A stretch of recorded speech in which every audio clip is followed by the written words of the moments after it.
That's a lot of work with a stencil and make them candles and stuff. Do you think it's a stencil, or do you think the guy just sat there and carved it by hand? I think he carved it by hand. Yeah. I mean, that's Because I've had that hat for, oh goodness. Oh You've got a gold one too somewhere, don't you? no, that's the only one we got. I've had that hat 50-something years. I thought you had a gold one too. Don't think so much as one of mine. so he went over there. While he was there, he had that damage. What's that? While he was over there, he had that damage sent back to you. Yeah. He was manager over there for Laughlin Brothers, same company I work for over here. And then he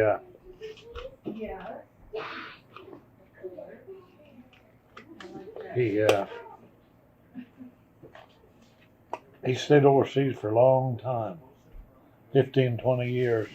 Come home and got married and bought a thing over at Grand Junction.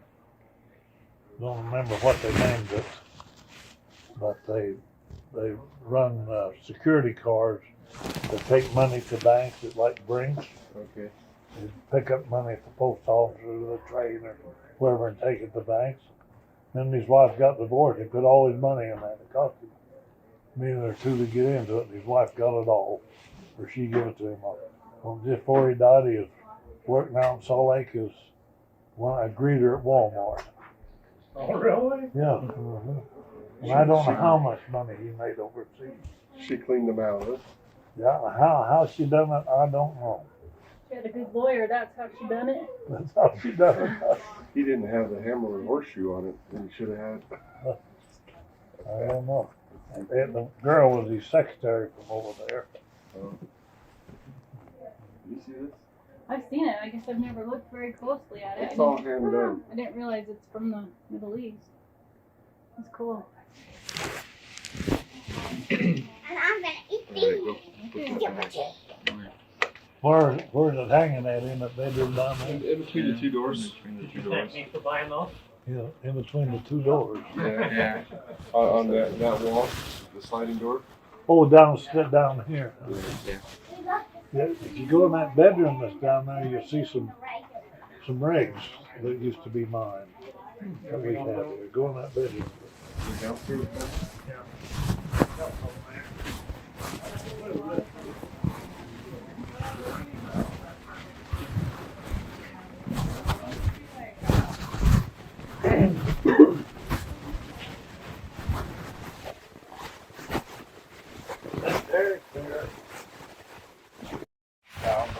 Just before the boom, before it went down, I had a pretty good boom. That rig would have brought $8,000 or $9,000 a day. And when I was working out here in Madco, we was getting about $2,500 or $3,000, and they furnished the fuel. But boy, they just after that, when they come back, it really come back. Well, that's what it would make. Is how much would it cost to run in a day? Well, I got a sheet back there tell you what everything costs on them. Or was that 2,500? At 2,500, I can clear 1,000 a day or so, or 2,000.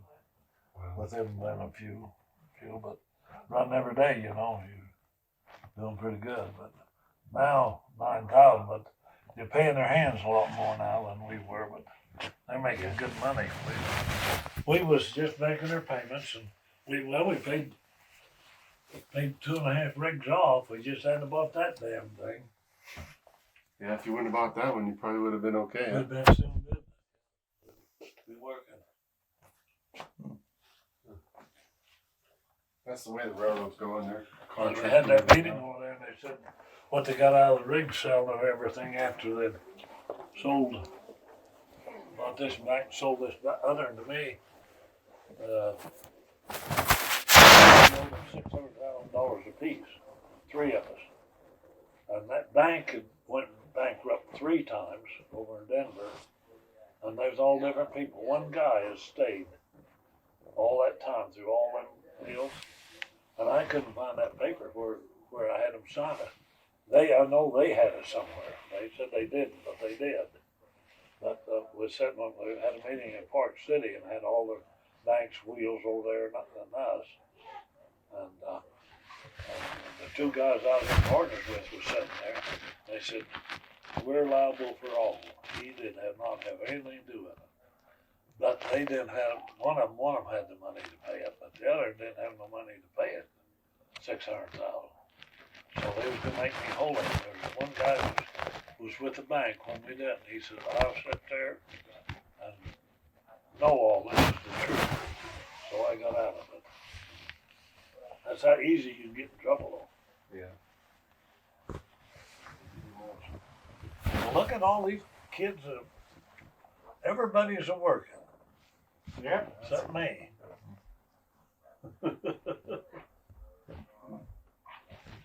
I got some scares for some 8 months, they enjoyed it. $1,000 a day back in the 80s on a rig. What's that? $1,000 a day back in the 80s. Oh, no, we was getting more than that. Well, I mean, after you paid for everything. Oh, yeah, at least 1,000. Oh. Get in there when you're there.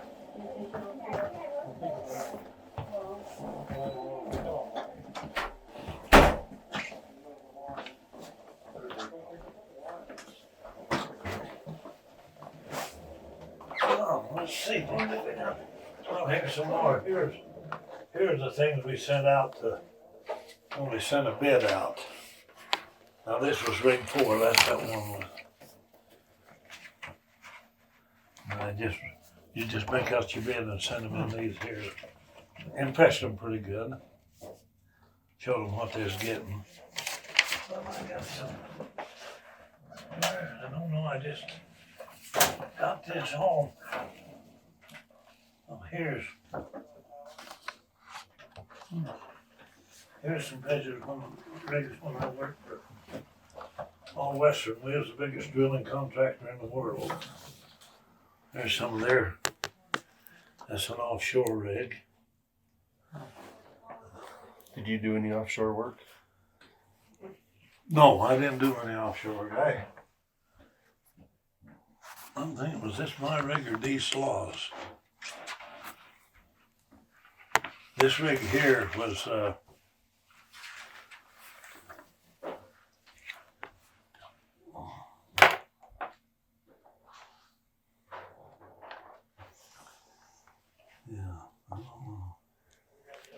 this 171. This magazine's what I eat for. Show pictures of guys working. Different rigs of Whiskey Creek. That was up in Canada. Pan America was some pictures here. Some of them they drilled worldwide, but there's a rig that drilled all of them holes in Nevada for the test of atomic bomb. Really? They did. See, they had this big, didn't have any fluid on the size of that hole. And they drill that big old hole and they set them bombs off. Tip off and drill 10-foot shale shaft with 5,000 feet in it. Set off the there's the jet underneath the thing.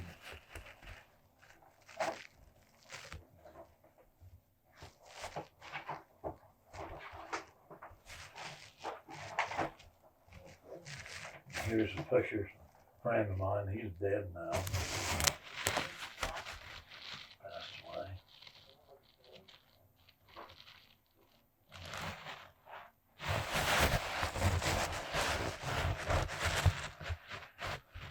I think this rig 20, I think this is the rig, they had rig 20, is one I bought was rig 2, but we remodeled it a lot. And I was gonna, some of these had pictures of this reed in there that from overseas I was going to show you.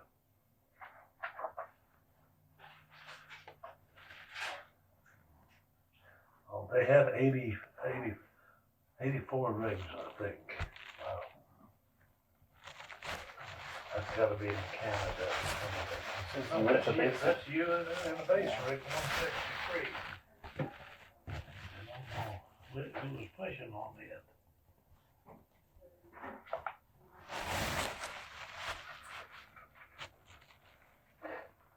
That's Church Butte, Wyoming. Rig 40, rig 1.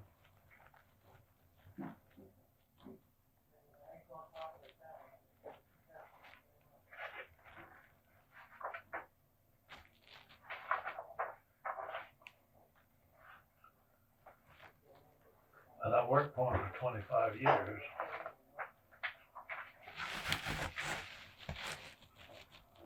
This is who I bought rig. This was the manager of rig in Farmington.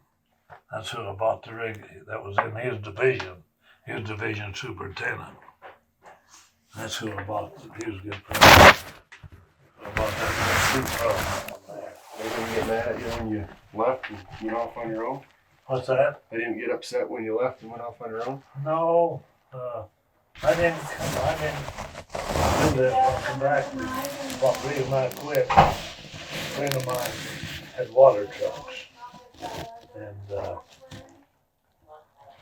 he made us promise if something ever happened to him, we'd buy the water truck from his wife. That he didn't have to 3 of us. Men, we had a little company, a butane company of our own down there, a Shell Oil company. And I was back in West Virginia. I was living in Laurel, Mississippi. But I had all this coast. I said I made it from New York to Florida. And so I was on a fishing job back in West Virginia. My buddy called me, my partner called me from Moab and said that JT got over the water trucks who got killed in a car wreck. And he said, you know what, we promised you we would take it. We couldn't run it, he would run the other business. And my other partner was a dirt car, which he couldn't do. So it left me to come back and run the water truck. So that's one reason I quit. When I went to Mississippi, that was my manager. Boy, he was ideal. He was a hard guy to work for. Oh man, he was a terror. I stood up for about 6 months. And finally, I went in one morning, and I always took my reports. The rigs called in about 5 to 7. And after I got the reports, I'd already made up my mind. I went in, and he had the office next to mine. He had to call Tulsa, I think, about 8 or 9. And so I went in and said, John, I need to talk to you. He said, well, close the door. So I closed the door, and I said, John, I like you and everything, but I just can't work for you. I don't want to work. I'm leaving. He said, well, he said, that's funny. He said, I just quit. Just when I talked to Tulsa. So I said, that solves your problem. That's funny. So they sent Jim down there as my manager. He was a settlement in Denver. They sent him down as my manager. So and I and Jim got along good. Well, but I'd already had I wasn't, the reason I was quitting one of the water trucks then, he wasn't killed yet. That was way before that. Yes. And then this Larry Larson was manager in Houston. He still lives in, both these guys still live in Houston. I don't know if they got in that flood or not, but Larry is a manager I bought. These are all managers, I guess. Pete Rowan on this situation. But these two was managers. That's one I bought rig 2 from. That's one I bought rig 3 from. They was the go-between between Tulsa, the main office. Yeah, I guess you don't just go down to the local hardware store and pick up a rig, do you?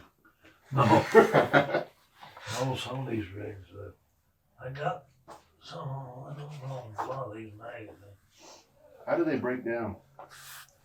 Well, Into small parts or? yeah, you when you get rigs like this, It's pretty easy. You just lay the derrick out on the ground. Does it lay over that way? Lay it down. No, there should be a stand out there, but you have lines. See that line? This A-frame stays up, and this line goes up from your drawworks down here with the cable, and your blocks. You tie this hook in the it's tied up in here. There'll be a cable, and you can't see it. The cable right over there, just hooked in the block. You just pick up on it, and then take a truck or something and tip it over a little bit. Sometimes take cat line pull over, but I think that's my rig I had. I don't know. Anyway, we pull over, lay it down, and then it breaks up. That'll be one piece, and then it splits right down the middle here. There'll be 2, 3, 4, 5, and then your A-legs 6, and then as you see these houses, these are motors. There's your stacks off motors, Okay. and you see them each one separate house. Yeah. They're bolted that substructure. They pin together. You just lay it down when you move them, and you just pull it out and back a truck in there on a ram and suck them off each one. Motor and everything. How long would it take you to set up and break down the rig? Used to be we had to build, how long with it? Oh, to rig that up and get drilling, that rig there would be 3 days. Would you work setting it up? Would you work around the clock or just during the day? Rigging up was just in the day for 3 days, and then the other ways you're around the clock. I went out to rig, I was rigging up in Arizona, just south of Mexican water out there, and it's kind of a camp job, tied hole. And I went out there with just myself, the drilling superintendent come down later, but I was a month and a half before we got back to town. Oh, really? Just stayed out there for a month and a half. You never had, the only vacation you got, only days off you ever got was vacation. Or if your rig went down, then they'd give you 4 or 5 days and you not do anything. And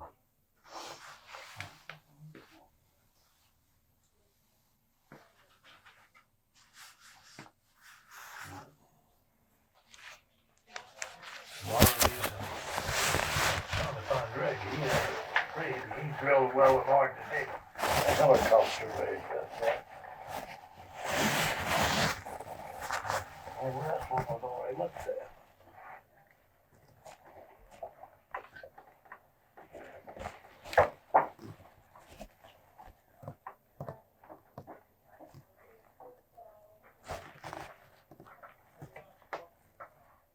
Did you ever work up in Alaska?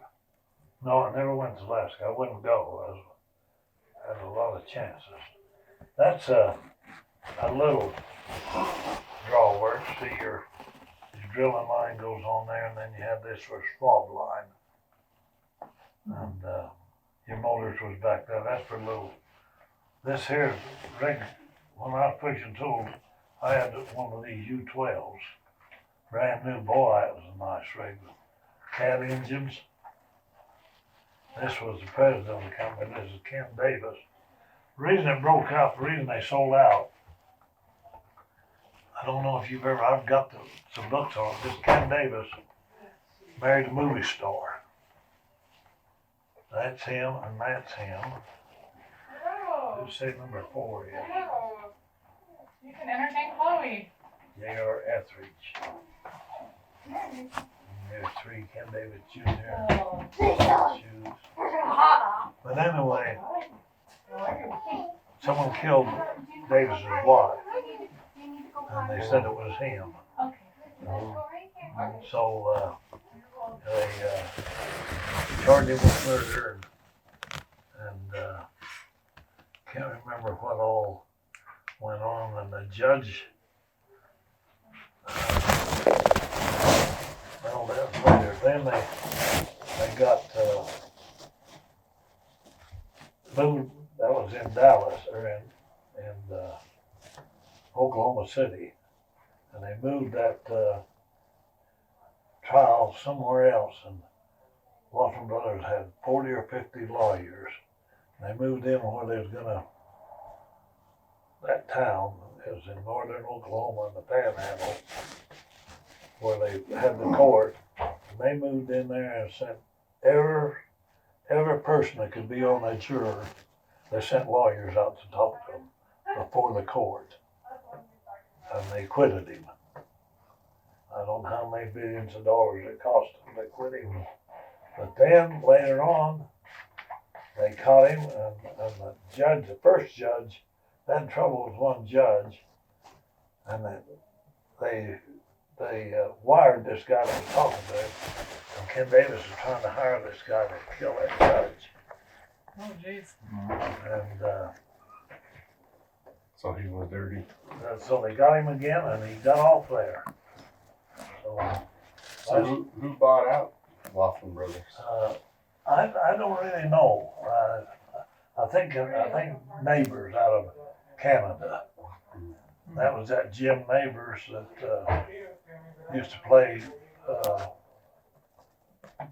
on TV. Yeah. Was on Andy Griffiths. Neighbors. He owns Neighbors Drilling. Oh, really?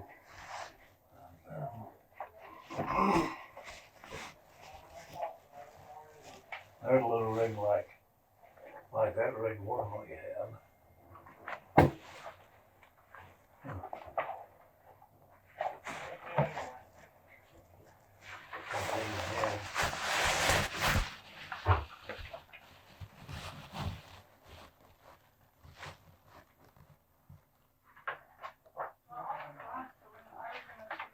This kid Well, I already swapped out. here was my drilling superintendent here when we had these rigs. Did that this morning, so it's not there. And he was my engineer in Mississippi. And he lives in Houston right now. Hey, Grandpa, Yes, Are you gonna a suit or wear- Just a shirt, that's fine. are you gonna wear a suit and tie or just a shirt? I'm gonna wear a suit and tie. Suit and tie. Okay. What time is it getting? Everybody else, the Connie was people just- coming won't be dressed up, Heather. They'll come just the way they Yeah. slacks and stuff, but we got, Just wondering. yeah. Okay. See, there's an offshore. They had about 30 of them running off the coast of South Texas, Louisiana out there. Mm-hmm. That big old jacket rig there. They cost a lot of money. There's moving one of them with this crane. And that's down there on them offshore jobs. They just done engineer. They put that crane, see that's open, one side of it, and they went down there and tied on to it and just picked it up. Got the drawworks and everything with it. A lot of years in Rocky Mountain, they sent this guy in, Bill Walker, as our manager up here. And that's when we started. We just never did get any new equipment. We just fixed what we had. And he started, he said, okay, you guys can fix it or you can add new. But if you want to keep fixing it, just keep fixing it. But they made him vice president and finally president of Laughlin Brothers. He was the one I would have called to quit he's the one I did quit when I moved back. He's a good friend of mine. He was a really nice guy. Then he went to work for Mid-Continent, president of Mid-Continent. And when they bought the rigs, he's the one I bought them from.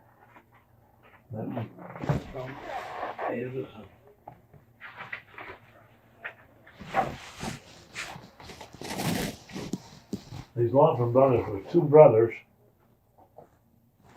Started in Illinois, bought these rigs.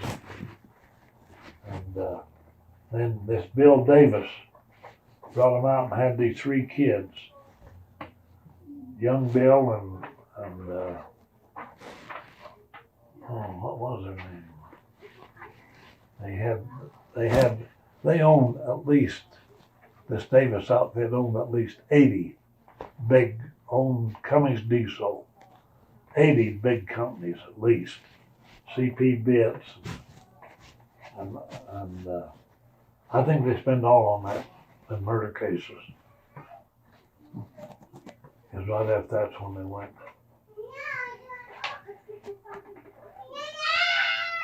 And their brothers didn't get along too good. The CP, one was president of CP Bit, one was president of, made liners and pumps and stuff. And they bought a jet between the two of them, the companies did, and Bill just threw a shoe. So, but they wouldn't sell them. That's still that big. I was gonna show you one I had in Mississippi. All right, we should probably get ready. Okay.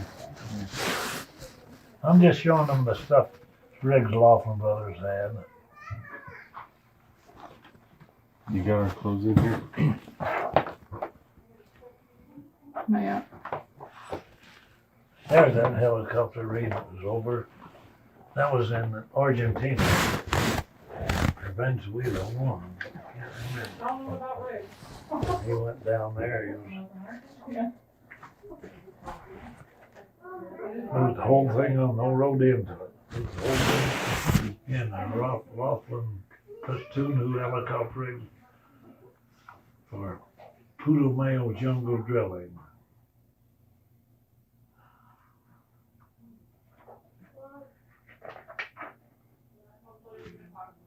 It's like Colombia.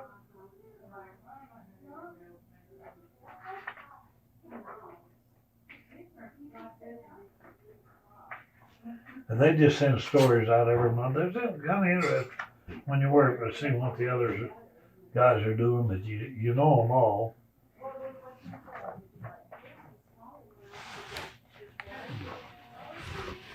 Oh, this guy here is a company man. One from you went out there for a month and a half. Stayed on that job. That was a company man. This is Bud Roden. He's a tool pusher for Laughlin. He's one of the best friends. That's my crew. What the hell is Roden doing there? That's my driller. I will pay him. Two pusher Roden. Show my crew, rig 8, drew my #1 pace. That went down more, but I guess my rig was down. Al Mueller, Joe Almanez, Lester Winfield, Bill Sanders, and Ray Moore. One of your guys? That was all my hands. That pace unit was up on the mountain. South Mountain,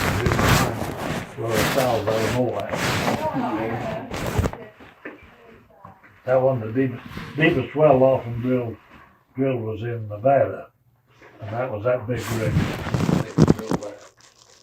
Or no, in Oklahoma, excuse me. It was in Oklahoma, but it was that big rig.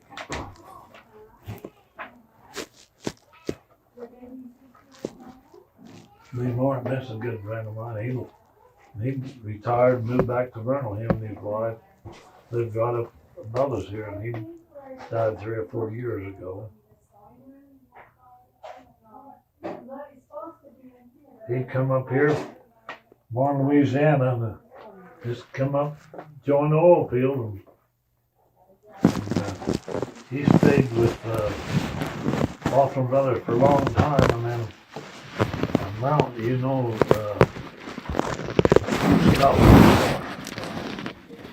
Mountain Fuel. Mountain Fuel. When it was Mountain Fuel, then it went to Wexpro, and then it went to now it's somebody else. Yeah. That Lee Martin here. Dominion Energy. He worked for Laughlin for 10 years, and two people they liked really well was Lee and Bob Reagan. And so Mountain Fuel hired Rio, Alex Maker, hired Lee, and he worked